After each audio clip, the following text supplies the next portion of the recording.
Bom, a mensagem que eu quero dividir hoje é de uma série que eu vou gravar, que é só sobre parábolas, tá? E a de hoje é a parábola do bom samaritano, que está em Lucas capítulo 10, a partir do versículo 25. E antes de começar, vou pedir, como sempre, ficar mendigando, né? Mendigando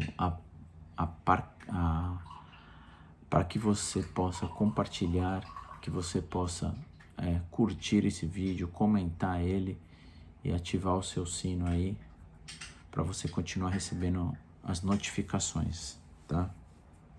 Bom, vamos então à leitura. Versículo 25. Eis que se levantou um certo doutor da lei, tendo-o e dizendo: Mestre, que farei para herdar a vida eterna? E ele lhe disse: Que está escrito na lei? Como lês? E respondendo ele, disse: Amarás ao Senhor teu Deus de todo o teu coração, de toda a tua alma, de toda a tua força e de todo o teu entendimento, e ao teu próximo como a ti mesmo. Ele disse, respondeste bem, faze isto e viverás. Ele, porém, querendo justificar-se a si mesmo, disse a Jesus: Quem é o meu próximo? E respondendo Jesus disse: Descia um certo homem de Jerusalém para Jericó, e caiu na mão dos salteadores, os quais o despojaram e, espancando-o, se retiraram, deixando-o meio morto. E ocasionalmente descia pelo mesmo caminho certo sacerdote, e vendo-o, passou de largo. E de igual modo também um levita, chegando àquele lugar e vendo-o, passou de largo.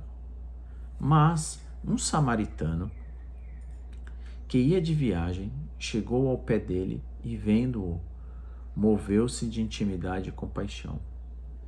E, aproximando-se, atuou-lhes as feridas, deitando-lhes azeite e vinho. Pondo-o sobre o seu animal, o levou para a estalagem e cuidou dele. E partindo, no outro dia, tirou 2 dinheiros, e 2 denários, para algumas versões, e deu ao hospedeiro, e disse-lhe: Cuida dele, e tudo o que mais gastares, eu pagarei quando voltar. Qual, pois, desses 3 te parece que foi o próximo? Daquele que caiu na mão dos salteadores? Ele disse: O que usou de misericórdia para com ele. Disse, pois, Jesus: Vai e faz da mesma maneira. Bom, o próprio título dessa mensagem, né, que fala que é o bom samaritano, eu falo que não existe o mal, né? O mal, ele é a ausência do bem. É a mesma coisa que o frio. O frio não existe. O frio é a ausência do calor, do sol.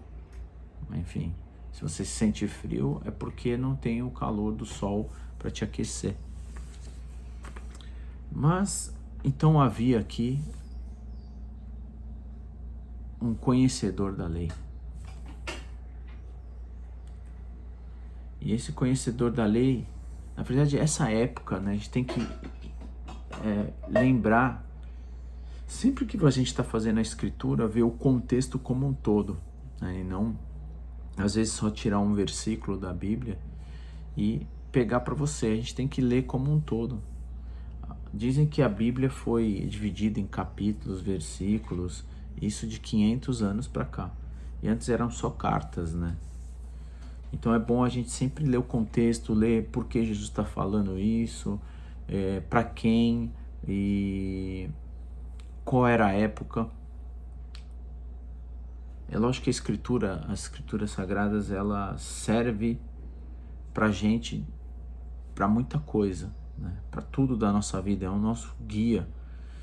Tem muitos ensinamentos, mas o importante é você fazer estudos, né? E conhecer por quê? Por que Jesus estava falando isso, qual era o sentido e tudo mais. Mas esse povo, na época de Jesus, já estavam aguardando, já estava aguardando um Messias, aquele que salvava, né? E então essa pessoa, né, esse conhecedor da lei, esse sacerdote e conhecedor da lei estava questionando Jesus, né?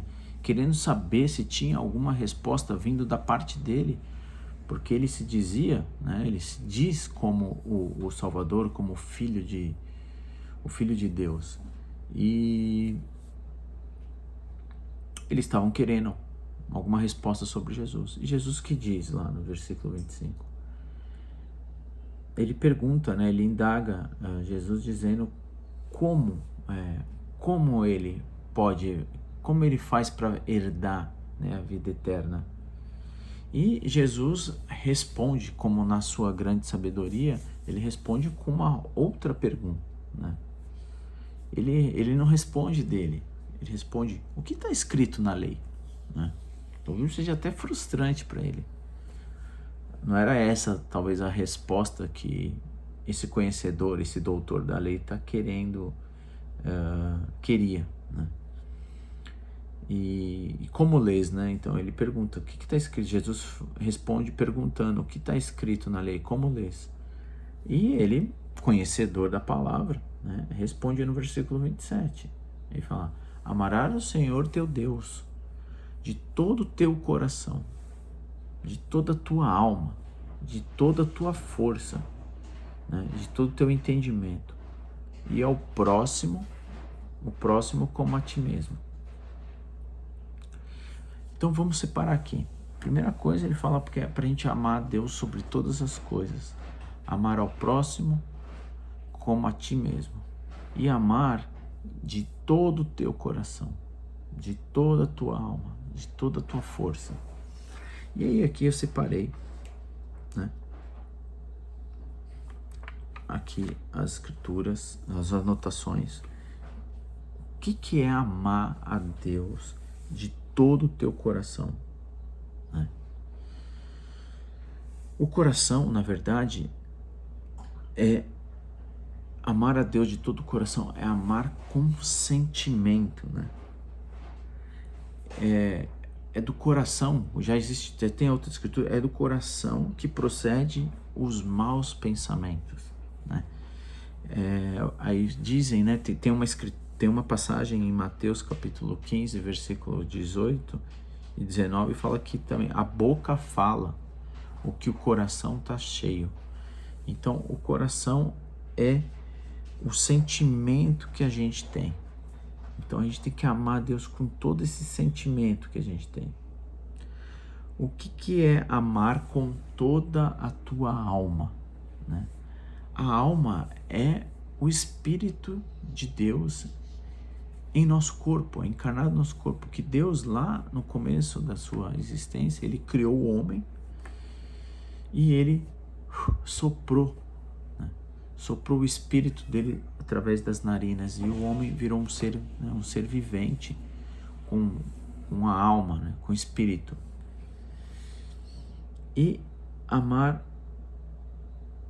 com toda a sua força, né? O que é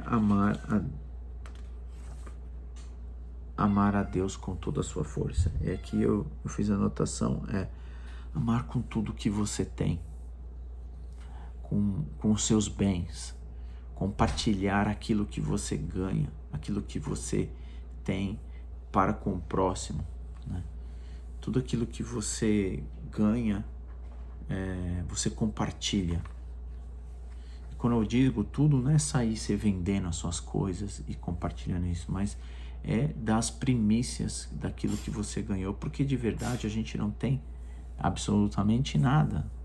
Isso tudo é passageiro, a gente não vai levar nada, né? Então, amar a Deus com toda a sua força, com tudo aquilo que você tem. E eu gosto de sempre ressaltar sobre o amor quando a gente vê nas Escrituras, em 1 Coríntios, capítulo 13, né? Paulo descreve bem sobre o amor. E ele fala: ainda que eu falasse a língua dos homens e dos anjos e não tivesse amor, seria como metal que soa ou como sino que tine. Ainda que eu tivesse o dom da profecia e conhecesse todos os mistérios e toda a ciência, ainda que tivesse toda a fé, de maneira tal que transportasse montes, e não tivesse amor, nada seria. Ainda que distribuísse toda a minha fortuna para sustento dos pobres, ainda que eu entregasse todo o meu corpo para ser queimado e não tivesse amor, nada disso me aproveitaria. No versículo 4 ele fala que o amor é sofredor, é benigno. O amor não é invejoso. O amor não trata com leviandade, não se ensoberbece, não se porta com indecência, não busca os seus interesses, não se irrita, não suspeita do mal, não folga com justiça, mas folga com a verdade. Ele fala: tudo sofre, tudo crê, tudo espera, tudo suporta. O amor nunca falha. O amor nunca falha. Essa é uma escritura muito bonita que Paulo relata realmente sobre o amor. Voltando lá em Lucas, no capítulo 10, então Jesus o responde com uma pergunta e o conhecedor da lei diz, através das escrituras, através do mandamento, sobre o amor, que devemos amar a Deus então de todo o teu coração, de toda a tua alma, todas as suas forças, e amar ao próximo como a ti mesmo. E Jesus então responde: muito bem, faze isto e viverás. Mas o doutor da lei lá não se contentou só com isso, né? Ele, porém, né, querendo justificar para a si mesmo, ainda tinha alguma coisa que lá dentro dele, no íntimo, e aí ele pergunta para Jesus: quem é o meu próximo? E a pergunta fica aqui, quem é o teu próximo? Quem é o meu próximo? Né? Se devemos amar a Deus com tudo isso e ao próximo como a mim mesmo. E então Jesus responde usando a parábola. Descia um homem de Jerusalém para Jericó. A gente não sabe, não tem uma identificação, né? E de Jerusalém para Jericó. E ele diz, ele usou aqui um verbo, né? Que Jesus, ele está dizendo que um certo homem estava descendo, né? Podia falar que está viajando, enfim. Podia estar usando um outro tipo de verbo, enfim, ou outra colocação, mas ele está falando de que a palavra descendo. Jerusalém ficava a aproximadamente 800 metros de altitude em relação ao mar, e ele estava acima, né, de Jericó. Importante a gente dizer que Jerusalém, eu vou falar um pouco mais aqui, mais adiante da escritura, Jerusalém era uma cidade onde foi construído um templo, uma cidade sagrada, né, para esse povo. Já em Jericó era uma cidade onde havia comércio, troca, né? Então um homem estava descendo da área, né, estava de viagem, e nesse meio caminho tinha ladrões. Os ladrões estavam lá e pegou esse homem que estava de viagem e roubou ele, né? E retirou. Jesus está citando que essa pessoa tinha algo de valor. Então, esses ladrões pegaram, não só roubaram, como também espancaram ele a ponto de deixar ele quase morto, né? Ou seja, é importante aqui, quase desfigurou. Não dava para ver mais ou menos quem era, né? E ocasionalmente, né, também estava descendo, ou seja, existia, o sacerdote, ele estava saindo dessa cidade santa com o propósito de ir para essa cidade, enfim, essa cidade onde havia comércio. O foco eram diferentes, tá vendo? De duas cidades. E isso aqui é só uma figura de linguagem, Jesus usando. Olha com profundidade a gente vai tirando, né, lições. Então, um sacerdote estava saindo de uma cidade onde existia toda essa consagração, a cidade santa, a cidade espiritual, da parte espiritual, para uma parte material, carnal, que ele estava indo descendo de Jerusalém para Jericó. Então eu estava descendo no mesmo caminho. Esse sacerdote, ele viu essa pessoa, né? E passou de largo, nem ligou. E de igual modo também, ou seja, um levita também estava descendo da mesma forma de Jerusalém, da parte santa para a parte material, a parte comercial. Chegando àquele lugar, vendo também, passou de largo, né? Importante a gente ressaltar aqui, né, quem que é sacerdote, o que era um sacerdote, o que era um levita. Mas a gente fala daqui a pouco. Mas um samaritano que ia de viagem, olha aqui, Jesus estava dizendo que os dois, o sacerdote e aqui um levita, eles estavam com propósito, eles estavam saindo de Jerusalém e indo para essa cidade, né, para Jericó. Mas um samaritano que ia de viagem, ou seja, não tinha, ele estava com propósito, né? Quando a gente viaja com propósito, né, para descansar, seja lá qual for. E esse samaritano, ele estava de viagem, ele não estava indo de um lugar para o outro, a gente não sabe, né? Jesus aqui não menciona qual era o destino, só estava dizendo que ele estava de viagem e chegou, né? Ele viu essa pessoa, né? Chegou ao pé dela e ele, vendo, moveu-se de íntima compaixão.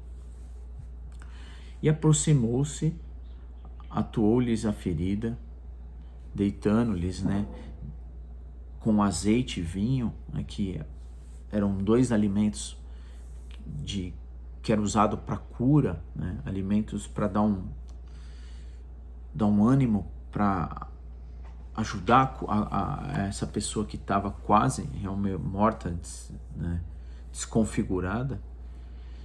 Deu para dar um up nele, colocou, né, sobre o animal e levou para uma estalagem e cuidou dele. E partindo no outro dia, né, deu dinheiro, deu 2 denários ao hospedeiro e disse: cuida dele, e tudo mais que gastares eu pagarei quando eu voltar. Olha aqui. Olha que grande exemplo que Jesus está falando. Amar a Deus de todo o teu coração, de toda a tua alma, de todo o teu entendimento. O que esse samaritano fez? Ele amou dessas 3 formas, né? Ele viu, teve compaixão, ele pegou o vinho, ele deu para ele o vinho, o azeite, colocou ele sobre o animal dele, levou até um lugar, né, de uma hospedaria, né, de um hotel, como pode dizer hoje, pediu para deixou para que alguém pudesse o cuidar, deu o dinheiro para que ele, né, pagasse a hospedagem dele, e ainda falou que estava disposto a pagar mais, tudo mais que precisasse. Esse é o verdadeiro amor. Às vezes a gente faz um amor só pela metade, né? Ou 1/3 só. A gente só entrega algo, só dá, por exemplo, dinheiro. A gente não tem a compaixão de ter um amor de sentimento, né? Como eu disse, um amor, né, que é coração, um amor com alma e com força, né? Com aquilo que a gente tem. Às vezes a gente só faz de uma parte. Essa é uma grande lição. Eu tenho até uma mensagem aqui gravada falando sobre não dê esmolas, né? Aí cria até uma polêmica o tema. E a gente tem que amar com tudo aquilo que a gente tem de melhor, né? Porque é como disse, amar ao próximo como a ti mesmo. Quem é o próximo? É como está dizendo aqui. O próximo não significa, esse próximo é aquela pessoa que está ao nosso lado. E nessa época, o próximo era aquele que pertencia à mesma raça, né? Que era, no caso, os samaritanos, né? Ou quer dizer, no caso, os samaritanos, os sacerdotes. E é bom a gente até entender que essas três